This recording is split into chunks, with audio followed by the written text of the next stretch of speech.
آنے کا زمانہ آ رہا ہے، ہر کوئی یہ مسئلہ پوچھتا ہے کہ کیا حجام کی قربانی ہوتی ہے، کیونکہ وہ لوگوں کی داڑھی شیو کر کے حرام پیسے کماتا ہے، لیکن کوئی یہ مسئلہ نہیں پوچھتا کہ جنہوں نے جائیداد میں بہنوں کا حصہ نہیں دیا اور بہنوں کے حق پر حرام قبضہ کیا ہے، کیا اس کی قربانی ہوتی ہے؟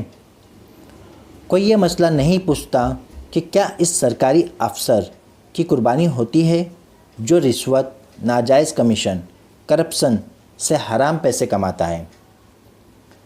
کوئی یہ مسئلہ کیوں نہیں پوچھتا کہ کیا اس ڈاکٹر کی قربانی ہوتی ہے جو ناجائز کمیشن کے لیے فضول دوائیاں، ٹیسٹ، ایکس رے اور فضول آپریشنوں سے حرام پیسے کماتا ہے؟